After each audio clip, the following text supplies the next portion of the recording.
ChatGPT has a really easy copy button, but you don't want to use it. Here's what you want to use instead.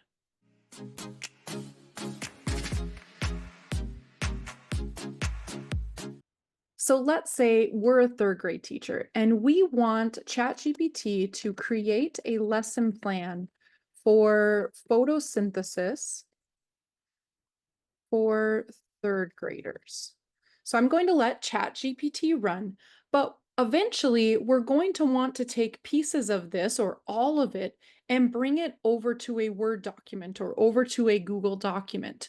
And what you've probably found out is when you copy over to it, we don't get all of this formatting very easily. We want things to be bold, we want things to be numbered, we want things to be bulleted, just as it appears here on the ChatGPT generation screen.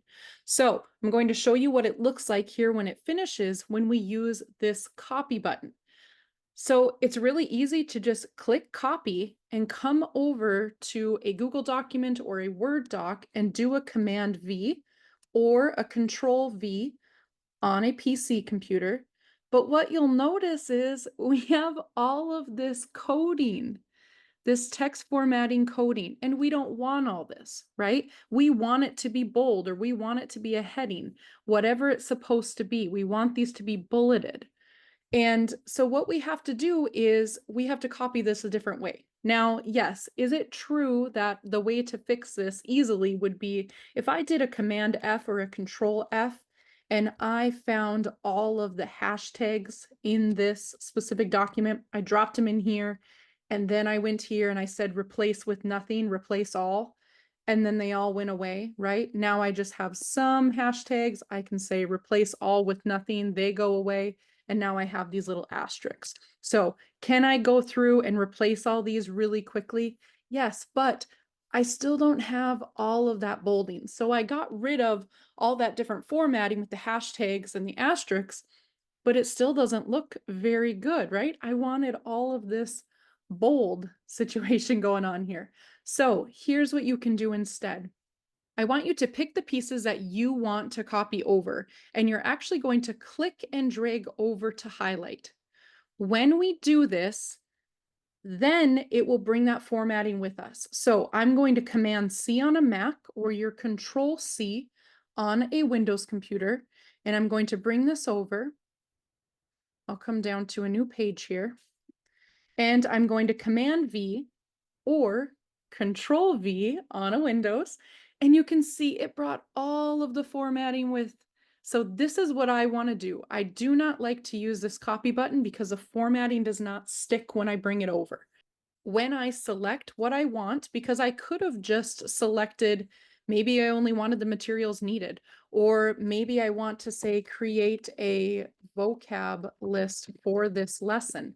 And I only want to bring over the vocab list or just the ones that I want. I can be very selective and only bring over these top 4, let's say, or these top 5, and just bring those over for my students.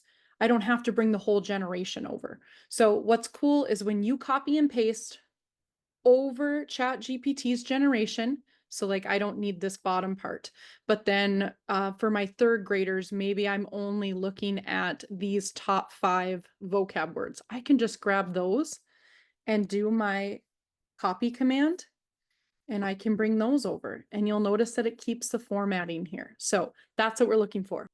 Now, let's take it one step further and let's try with math language, because sometimes math language does not copy over well. So if I ask it to write a 10-question worksheet for 5th graders about multiplying fractions. Okay, so it's going to write this worksheet for us. You'll notice that it's dropping in that coding. And so when I copy this, and I'm going to do the select copy, just like we want to do with those other ones, it's writing the answer key. Thank you, good. I'm going to let it continue generating, and I'll show you what it's going to drop in if we just copy over it right now. Specifically for math language, we have to be a little bit more specific with ChatGPT. So this is a pro tip. If you end up getting these type of coding formatting over to your worksheet like this, right? We're not going to give this worksheet to our students. So what we need to tell ChatGPT is, I'm going to say, rewrite this worksheet in text format so it is easily copied and pasted over to a Word document. Okay, we're going to see if it understands what we're trying to do here. We don't want any of this in code. We want to be able to take this over to a worksheet really quickly. Okay, so I see it's writing here. Let's let it finish generating. And then I am going to grab it all. And I could just grab the worksheet too, like we did with the select. I'm going to copy it. Instead of this, I get exactly what I see on the screen here. So the biggest thing that we can learn from this is when ChatGPT generates us something, okay, and then we bring it over to a worksheet or a Word document, whatever it may be, and it comes up like this, and you're thinking, well, that's not right. That's fine. Whatever you're thinking, go type that into ChatGPT, and you're thinking, hey, I want this in text format so I can easily copy and paste it over to a Word document. Just tell ChatGPT to rewrite it in that text format because this is what I want to do with it. That way it knows how to generate the specific information that you're looking to get. And if you wouldn't format it this way, then tell it to format it in a different way, right? If you wouldn't normally give out a worksheet that looks like this, we may have to go in and do some spacing, or maybe you want it to look different in some way. You can have it format it in another way, or you can do the formatting on the other side. But the biggest thing is we don't want this, right? We don't want this coding. So a pro tip here, when you get this type of coding, you can just tell it, hey, I'm going to copy and paste this over. So can you please rewrite this worksheet in text format so it's easily copied and pasted over to a Word document? So we have learned that we don't necessarily want to use this copy button because it does not grab that formatting. And we can even try that again here with this worksheet. See what it does. We don't see any bold. We see these asterisks coming in. We don't want those. We want the actual bolding as it shows on the ChatGPT generation when we highlight over, click and drag over to select. So we want to do that for copy and pasting, but then when you're doing math language, if it's coming out in coding or any other type of language where it's coming in that coding format that we saw here, just tell ChatGPT, hey, I need this to easily copy over for me.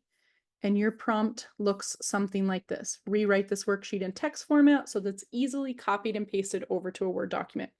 If you want more ChatGPT and learn more about it, we have a masterclass that's free. If you want to check it out, I will drop a link in the comments. You can totally get a whole hour of ChatGPT and how it can work for teachers and all these different tips and tricks just for you. So I will drop that in the chat below. You can get that masterclass for free and learn everything you need to know to get started with ChatGPT. If you like this video, if this tip was helpful to you, please like and subscribe so you're able to get more technology for education tips and tricks just like this one.